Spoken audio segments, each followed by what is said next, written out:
All right, meeting's back in order at DCI at 9:57 a.m. All right, please introduce yourself, state your name and DOC number for the record.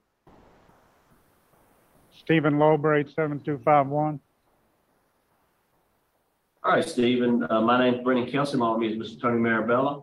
Ms. Pearl Wise will be your parole panel. We'll ask you questions. You can respond at the end. You can make a statement. So you understand the process? Yes, sir. And you have Miss Jennifer Cameron there. That'll be your attorney, Ariel Slaughter, Rhodesia Truitt, and Andrew Hunley. They'll speak at the appropriate time. Stephen Lover, DOC number 87251. You're a 5th class offender. Parole eligibility date 1/10/2023. Good time date 5/11/2045. Full term date 1/10/2053. 50-year sentence.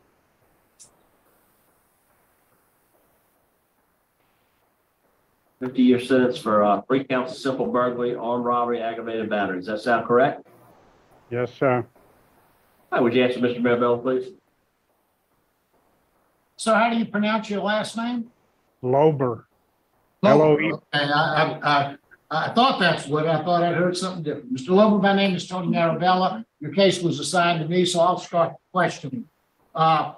Lober is 62 years old, is that right? 66. 66, okay. And how long have you been in prison on these charges?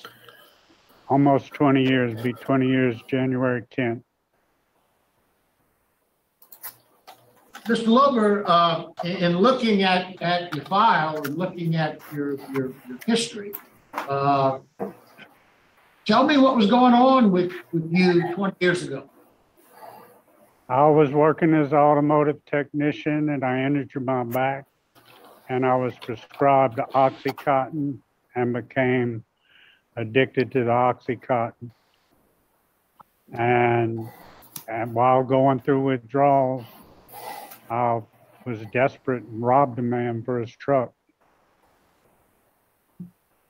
And what else did you do?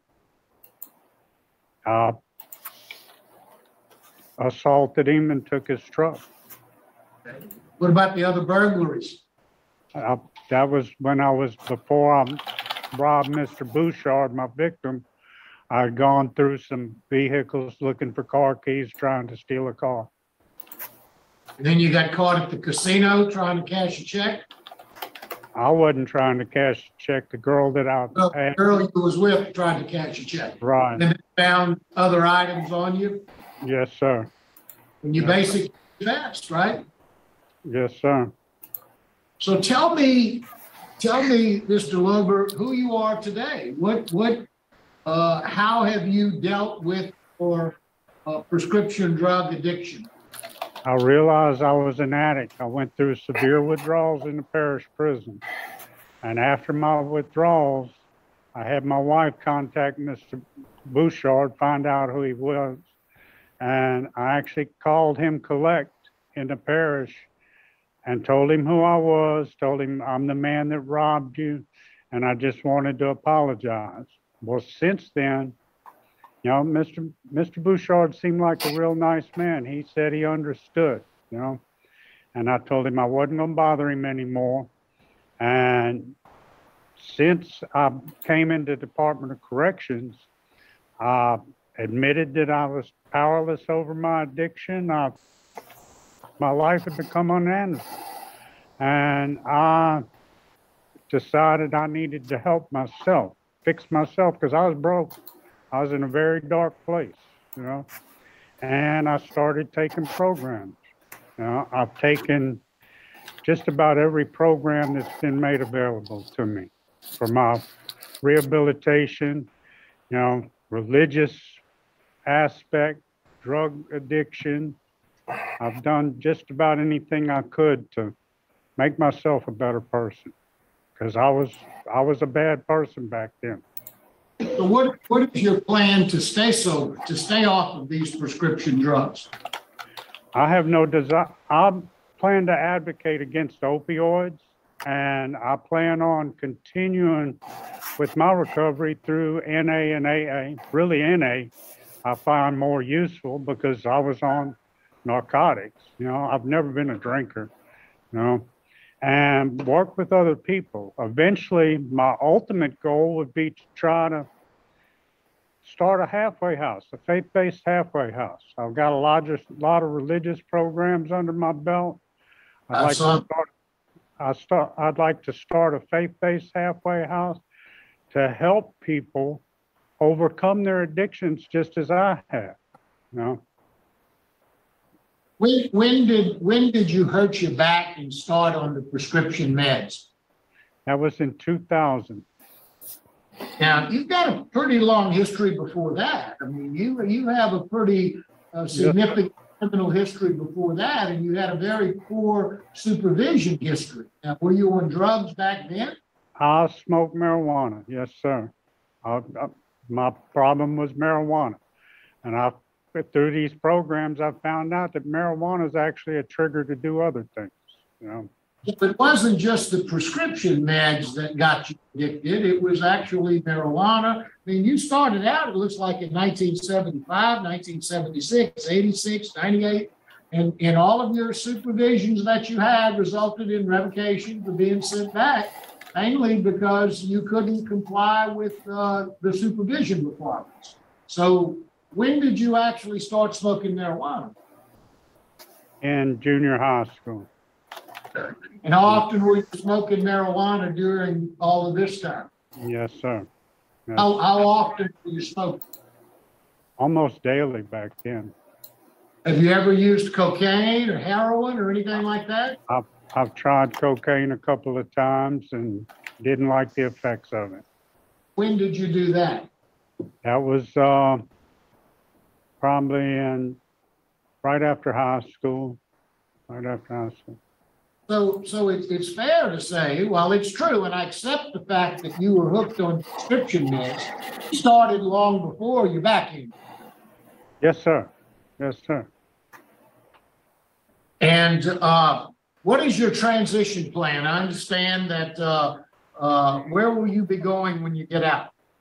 I was going to go to Arkansas with my sister and my mother, but I felt it'd be best if I went through transitional housing through the parole project, to where I would be under supervision still when I'm released.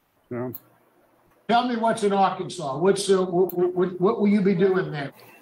Actually, that's part of the thing too, because my sister and my mother lived like 50 miles from the nearest city out in the country. And employment would be a problem for me. I was a ASC certified master automotive technician. The parole project has set it up to where I'd have a job at Jerry Lane Chevrolet.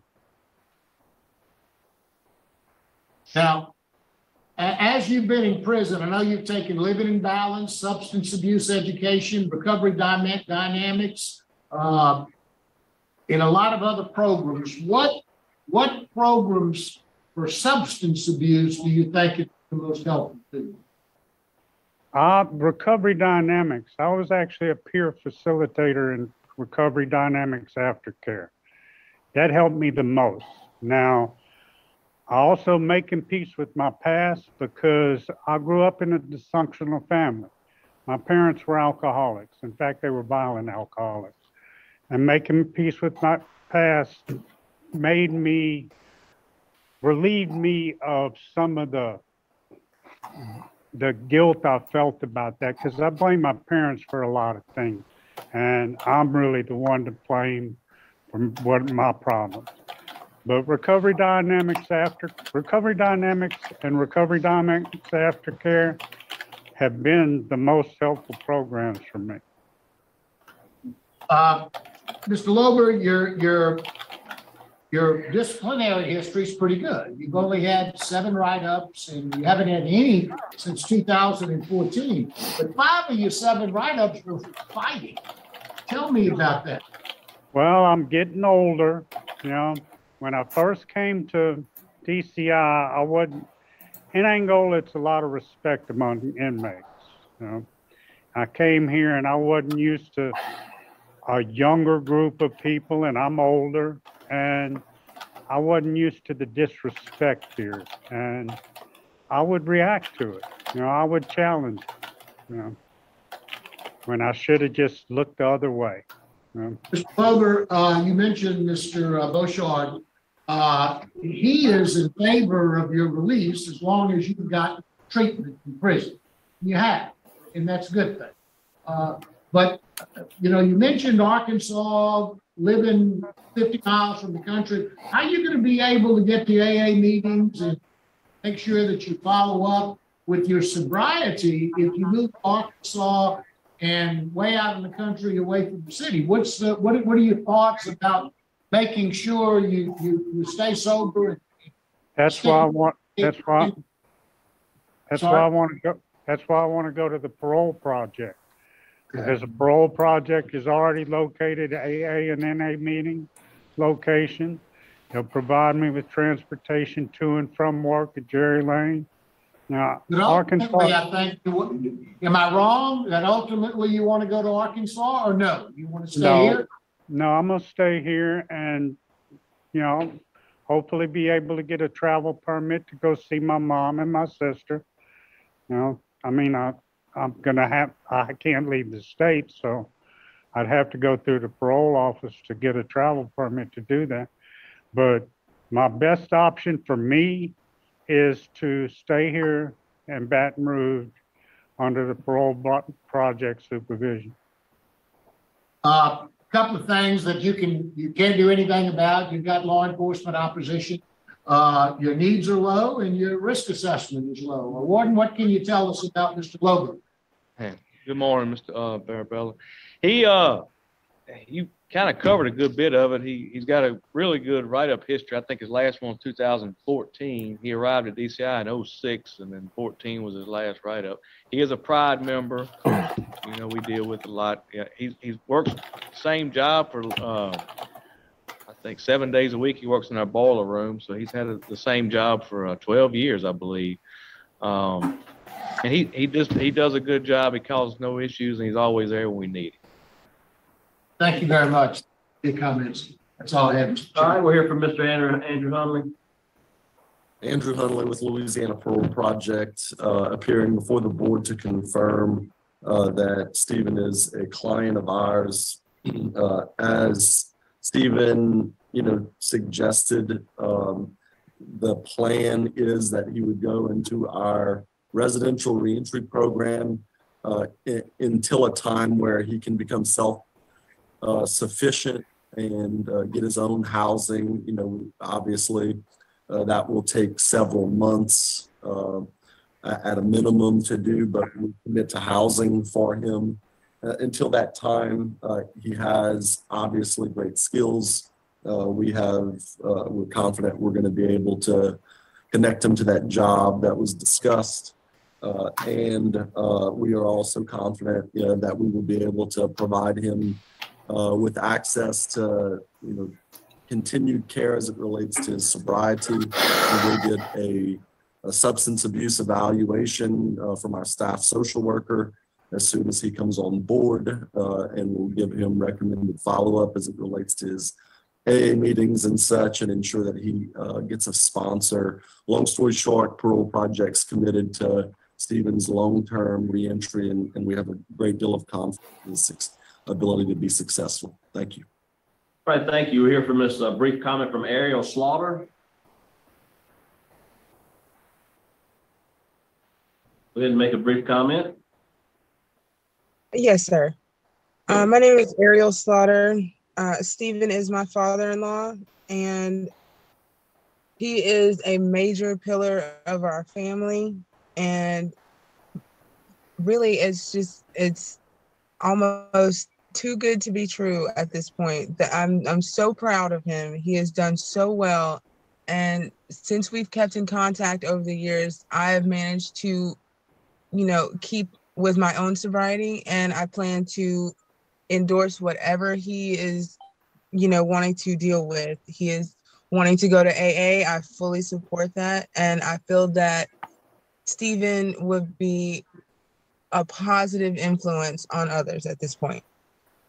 All right, thank you so much for your comment. Ms. Rhodesia Truitt. Yes, good morning. My name is Radisha Truitt, and I'm just speaking on behalf for Stephen. He is the father-in-law of my daughter, and he is the pawpaw to my three grandkids.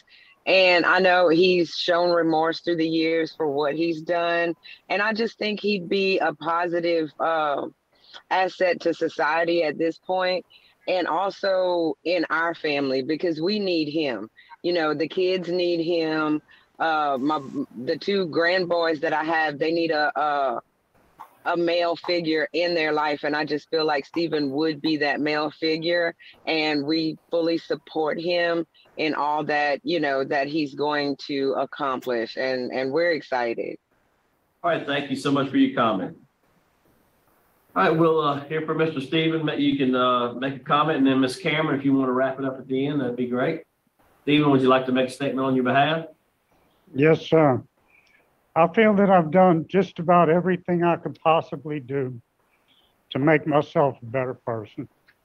I've been limited because I just came up with this parole date. I've been limited because of the length of my sentence. I could have done much more, but doors were closed on me because of the length of my sentence. You know? But what I could do, I did. And I feel that I'm a better person that came in here because I was in a dark place. My life was unmanageable. I was denying my addiction, you know, but I've admitted it now. I've done everything I could possibly do to make myself a better person and to remain drug-free. All right, thank you so much, Ms. Cameron. Would you like to wrap it up? Yes, board members, just have a couple of comments. I think, you know, we always hear about that a drug addict needs to hit rock bottom before they can come back up. And I truly believe that Stephen hit that rock bottom when he was in parish prison. He found himself in extreme pain and withdrawal from OxyContin, and only credits the other inmates that were with him for the reason that he's alive today. They made sure he was eating and drinking when he really just wanted to give up. Mr. Lober, as soon as he came out of that withdrawal, began working within the parish prison, asking if he could continue to work because he knew he needed to do better. And then when he came into DOC, when he got committed to DOC, he started his programming even before he had the option of parole. He started trying to make himself a better person. He controls his pain through holistic methods, including stretching and yoga. He refuses any type of painkiller. I don't think that he will ever regress to a drug addict again, and he will do what he needs to do to make sure that he doesn't. His family here, I just wanted to make sure that the board understands he has no plans to go to Arkansas other than just to visit. His family here is Miss Truitt and Miss Slaughter, and they plan on supporting him, and he will be a long-term resident at Parole Project until he can support himself. In addition to them, he's got our law firm. We do not just let go of our clients. We are here for whatever he needs as well. So I just would like to say that I think Stephen is a model of rehabilitation. He has done what he needed to do to prove that to the board. And we just ask that y'all give him a second opportunity to go out and make a difference in the world. All right, thank you. Thank you so much for your comment. Family prepared to vote? Yes. Mr. Marabella? Thank you, Mr. Chairman. Mr. Lober, you've done well while you've been in prison. You've had some good programs. You've got a good sobriety plan. You've got a good transition plan. The one victim that has responded is not opposed to your release because of the things that you've done. You're low risk, low needs, good comments from the warden. My vote today would be to grant to the Parole Project with conditions. Once you leave through the Parole Project, that you do at least 3 AA meetings a week and continue that even after you leave the program. And I'm also going to request that you do 5 hours of community service per week after you've been out for about 60 or 90 days. I think you've got a good story. You've got good family support, and your family seems to really need you. And you can really help not only your family, but other people as well. So good luck to you. 5 hours per week. Per month, I'm sorry, per month. 5 hours of community service per month. All right, Ms. Wise? Mr. Stephen, I just want to commend you two on the work that you've done. You do have a story to tell about the opioid and how you come out of it. I like the yoga. When I read that, it's read, that's something you can do with community service, just kind of start a little group of yoga. And it's just an idea. But best wishes to you, sir. My vote is to grant, conditions upon the Lose Ever Parole project and follow all that. I would add random drug screening by PNP. That's my only condition. Best wishes to you, sir. All right, 2 votes to grant. Also going to vote to grant your parole today for the work you've done. Good institutional record, positive word and comments. You'll report to the parole project. You'll have NAA 3 times a week, 5 hours per month of community service, and you'll have random drug screens. You understand the stipulation? Yes, sir. 2 votes to grant. Your parole's been granted. Good luck to you. Thank you, sir. Thank all of you. All right. How do you feel about that? I think it makes sense to me. I love the hugs.